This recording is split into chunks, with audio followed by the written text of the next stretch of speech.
मध्य समन्वय के माध्यम से ही, दोनों के मध्य समन्वय के माध्यम से ही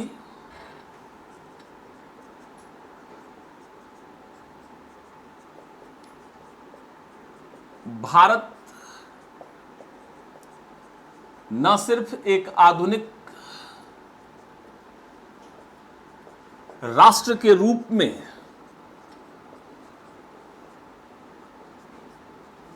अपना निर्माण कर सकता है,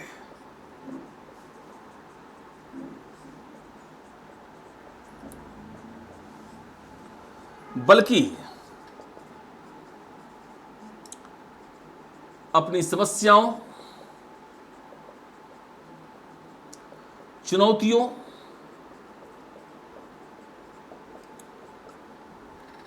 का समाधान कर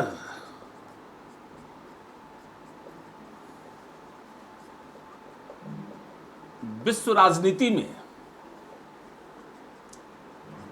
अपनी महती भूमिका निभा सकता है।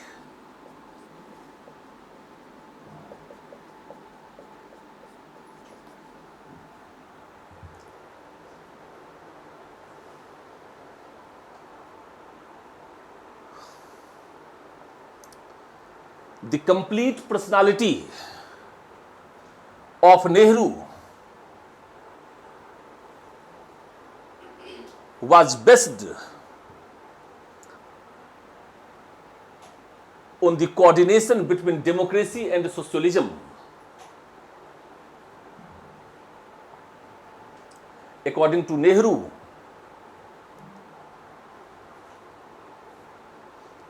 as a modern nation, India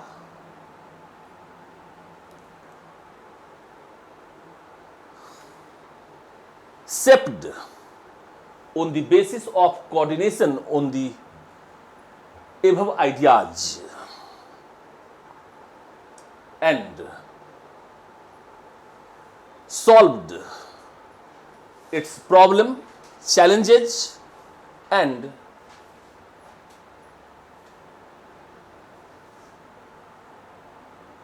played important role in world politics.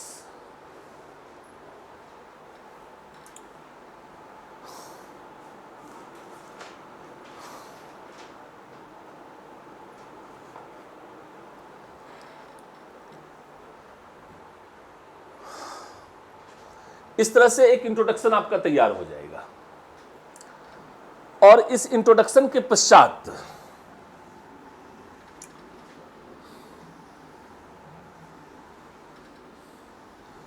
इस इंट्रोडक्शन में एक लाइन और भी जोड़ दीजिए। इसके अतिरिक्त नेहरू के व्यक्तित्व पर महात्मा गांधी के विचारों का भी अत्यधिक प्रभाव था।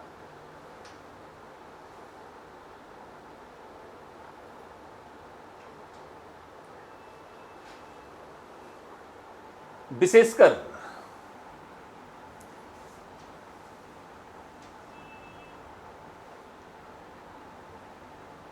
अहिंसा व विश्व शांति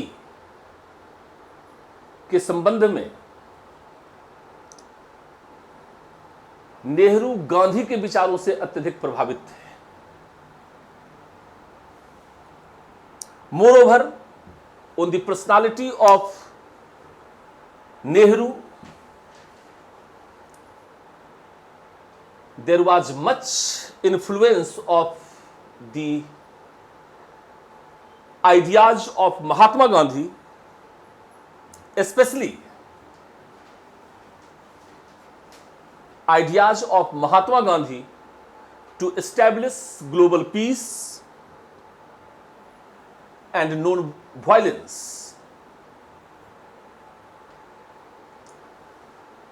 ऐसे करके एक इंट्रोडक्शन आपका तैयार हो जाएगा। इंट्रोडक्शन के पश्चात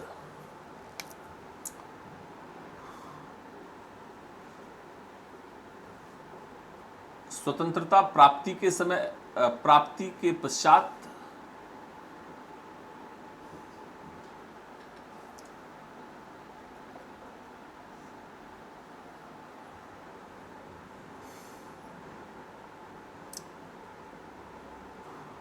सर्वप्रथम भारत को एक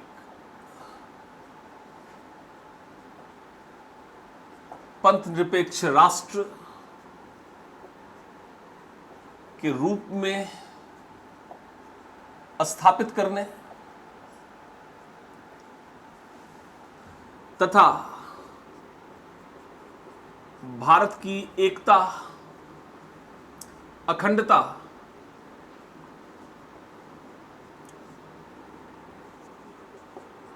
को स्थापित करने में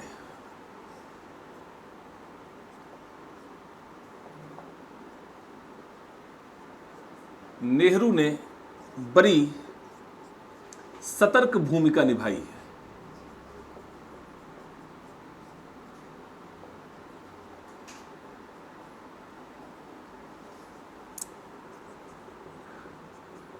देशी राज्यों के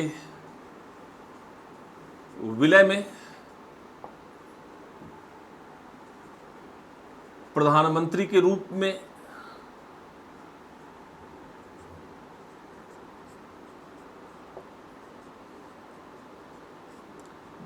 पटेल के साथ सहयोगी रणनीतिक भूमिका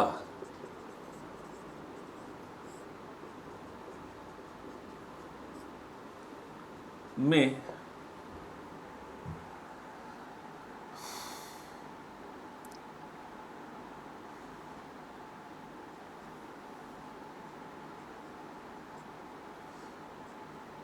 पटेल के साथ अत्यंत महत्वपूर्ण भूमिका निभाई।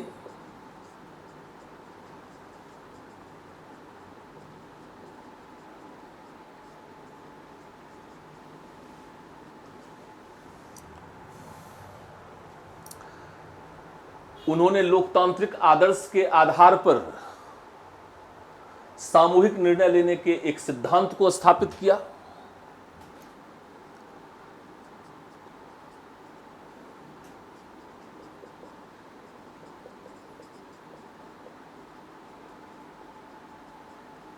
आदर्शों के स्थान पर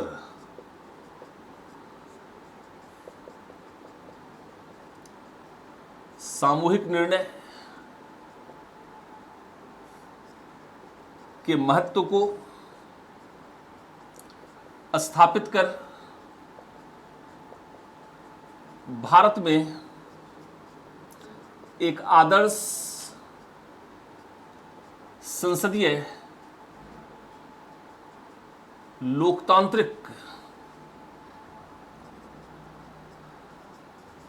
राजनीति को स्थापित किया।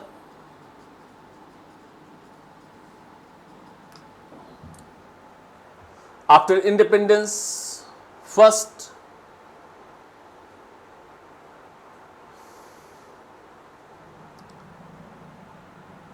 he played important role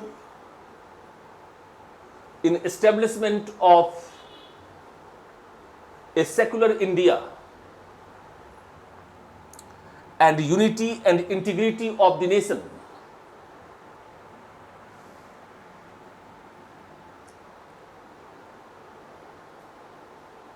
He was very careful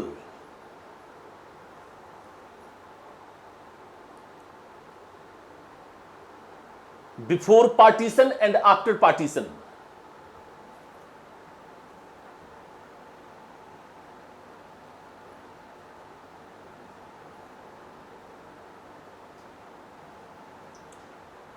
He tried to establish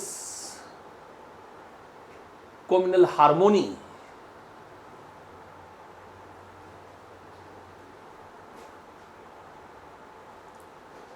in accession of princely state.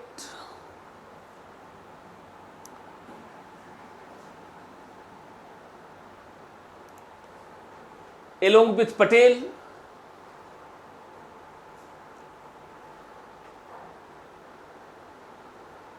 he played a curative role. He played a curative and corrective role.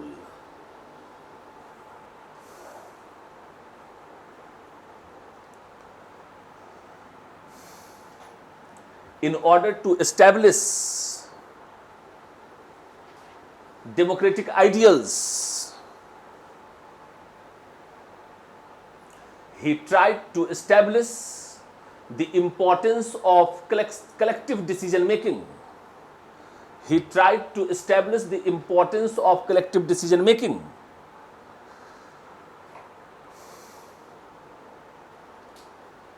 And from the very beginning,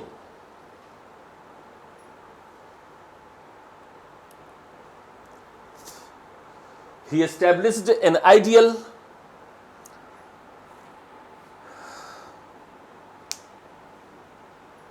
parliamentary democratic politics in India.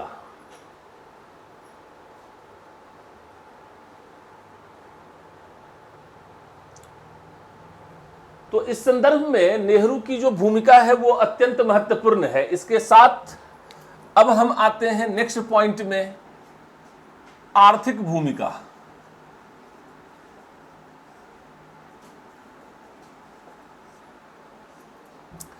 और आर्थिक भूमिका के अंतर्गत इन्होंने मिश्रित अर्थव्यवस्था के जिस आदर्श को स्थापित किया, मिक्स्ड इकोनॉमी,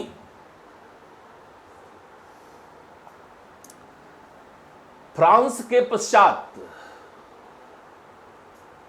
भारत पहला देश था जिसने मोनेट प्लान के आधार पर अपनी अर्थव्यवस्था की संरचना की।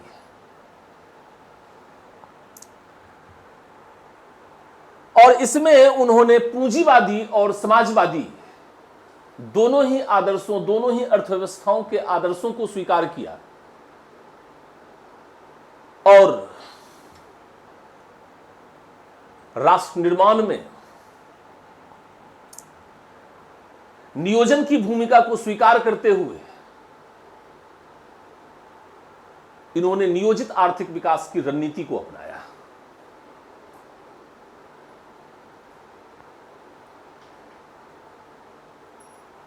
इसके लिए इन्होंने योजना आयोग की स्थापना की और तीव्र सामाजिक आर्थिक विकास के कार्यक्रमों को निर्मित कर इन्होंने राष्ट्र के आर्थिक विकास में, राष्ट्र के आर्थिक निर्माण में महत्वपूर्ण भूमिका निभाई है। द्वितीय पंचवर्षीय योजना में नेहरू महालनोबिस प्रारूप के आधार पर इसी मिश्रित अर्थव्यवस्था के प्रारूप की एक रूपरेखा इन्होंने प्रस्तुत की 1956 में। और इसके अंतर्गत इन्होंने राज्य की आर्थिक भूमिका पर बल दिया, क्योंकि अभी भारत को एक राष्ट्र के रूप में आर्थिक रूप से निर्मित करने में सरकार को एक बड़ी महत्वपूर्ण भूमिका निभानी थी। और यह महत्वपूर्ण इसलिए था क्योंकि निजी क्षेत्र अभी विकसित नहीं था और इसलिए राज्य को ही आर्थिक विकास की जिम्मेदारी लेनी थी। और इसीलिए इन्होंने नेहरू महालनोबिस प्रारूप के अंतर्गत, नियोजन की रणनीति के अंतर्गत इन्होंने आर्थिक विकास का जो प्रयास किया उसने भारत के आर्थिक विकास के मूलभूत ढांचा या संरचना को स्थापित किया है। और आज भी भारत उसी मूलभूत आर्थिक ढांचे और संरचना पर कार्य कर रहा है। अर्थात मैं ये कहना चाहता हूं कि he adopted the concept of French concept of Monet plan, MONNET, Monet plan. After France, India was first country to adopt the strategy of mixed economy in economic development.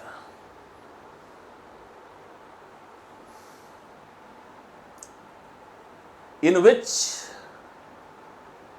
state and private sector both had to play important role in economic development.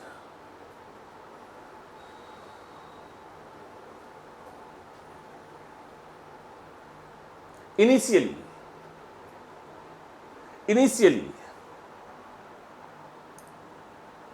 according to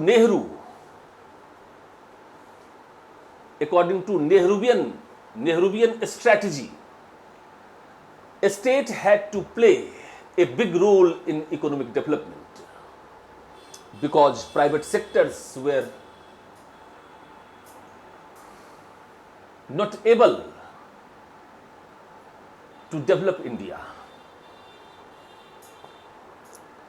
So, in second 5-year plan in 1956, he proposed Nehru-Mahalanobis model, in which he adopted a strategy of planning and development.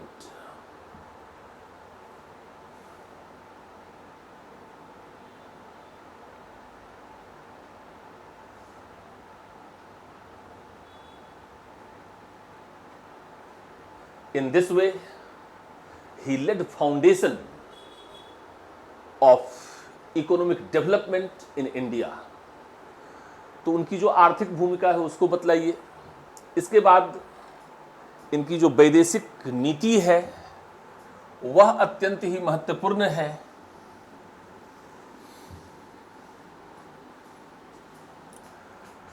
और अत्यंत ही परिपक्व दृष्टिकोण पर आधारित है। देखिए, इस बात के महत्व को समझिए कि स्वतंत्रता प्राप्ति के पश्चात भारत किन आधारों पर विश्व के विभिन्न देशों के साथ अपने संबंधों को स्थापित करने जा रहा है, यह राष्ट्र के निर्माण में अत्यंत ही महत्वपूर्ण भूमिका निभाता है। और इस रूप में नेहरू ने भारतीय विदेश नीति के आधारभूत तत्व को स्पष्ट किया।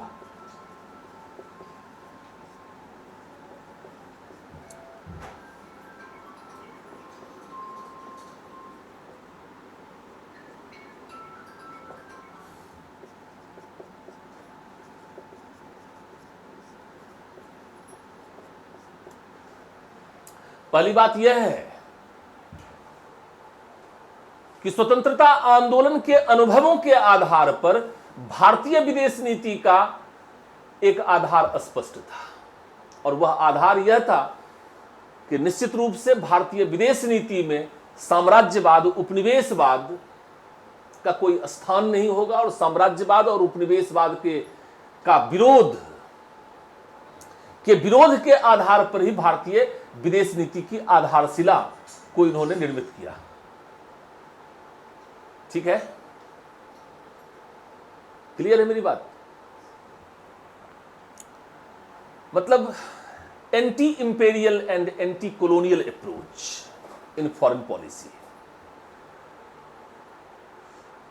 Anti racial approach, he rejected any type of discrimination and inequalities in international politics. इन्होंने प्रजातीयवाद का विरोध किया, रंग भेद का विरोध किया, और इन्होंने इस बात पर बल दिया कि अंतर्राष्ट्रीय राजनीति में भेदभाव और असमानता का कोई महत्व नहीं होगा। कोई राष्ट्र कितना अधिक शक्तिशाली है, कोई राष्ट्र कितना अधिक विकसित है, इसके आधार पर भारत की अंतर्राष्ट्रीय भूमिका का निर्धारण नहीं होगा, बल्कि भारत एक स्वतंत्र राष्ट्र है, और एक स्वतंत्र राष्ट्र होने के नाते समतापूर्ण तरीके से भारत विश्व के विभिन्न देशों के साथ अपने संबंधों का विकास करेगा। और सबसे बड़ी बात यह है कि अभी अभी हमने इस स्वतंत्रता को प्राप्त किया है, और हम चाहते हैं कि विदेश नीति के अंतर्गत भी हम अपनी इस स्वतंत्रता को अक्षुण्ण बनाकर रख सकें। इसीलिए इन्होंने गुटनिरपेक्षता की एक नवीन विदेश नीति का प्रतिपादन किया। उस समय विश्व में द्वितीय विश्व युद्ध के पश्चात दो प्रकार के गुटों का विकास हुआ था। एक गुट को प्रथम विश्व कहा जाता था, जिसका नेतृत्व अमेरिका कर रहा था। वह पूंजीवादी अर्थव्यवस्था के विचारों के आधार पर पूरे विश्व में अपने प्रभाव को स्थापित करने का प्रयास कर रहा था। वहीं दूसरी ओर द्वितीय गुट का नेतृत्व यूएसएसआर या सोवियत संघ कर रहा था, और वह चाहता था कि समाजवादी अर्थव्यवस्था और समाजवादी विचारों के आधार पर सोवियत संघ के प्रभुत्व को संपूर्ण विश्व में स्थापित किया जाए। और इस प्रभुत्व को स्थापित करने के लिए दोनों गुटों के बीच एक प्रतिद्वंदिता थी, प्रतिस्पर्धा थी, और भारत इन दोनों में से किसी भी गुट में न जाकर उसने गुट निरपेक्षता की एक नवीन वैदेशिक नीति को प्रस्तावित किया। चूंकि भारत अगर किसी भी गुट में जाता है तो भारत की जो स्वतंत्रता है वह सीमित हो जाएगी।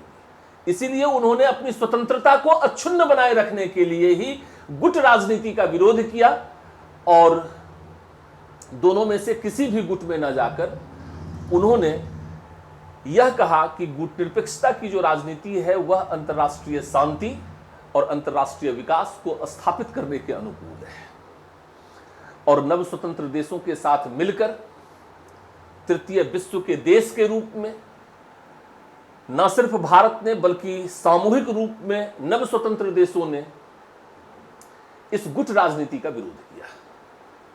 और इस प्रकार भारतीय विदेश नीति में एक नवीन तत्व का समावेश नेहरू ने किया, और आज भी भारत गुट निरपेक्षता की इस नीति को सैद्धांतिक तौर पर, व्यवहारिक तौर पर मानता है, स्वीकार करता है, और इसी के आधार पर विश्व में अपने संबंधों को परिभाषित करता है। तो मैं ये बात बतला रहा हूं कि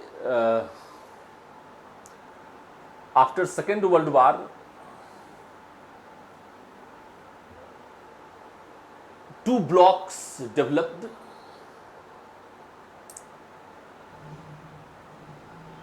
First world and second world.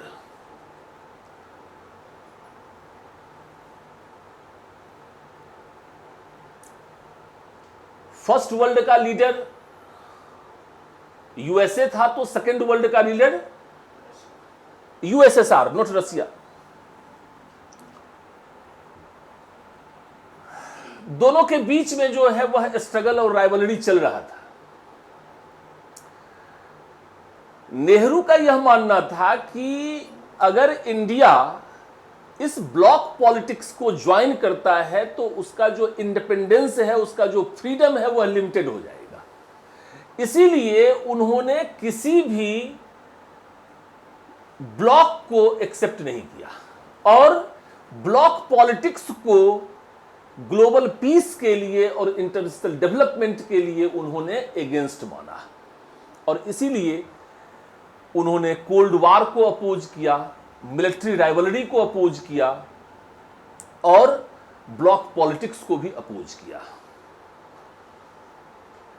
उन्होंने नॉन अलाइनमेंट मूवमेंट के रूप में जो न्यूली इंडिपेंडेंट कंट्रीज थे उनके साथ मिलकर के उन्होंने नॉन अलाइनमेंट मूवमेंट चलाया ताकि ग्लोबल पीस को एस्टेब्लिश्ड किया जा सके और इसी के आधार पर इंटरनेशनल डेवलपमेंट के फेवरेबल कंडीशंस को विकसित किया जा सके।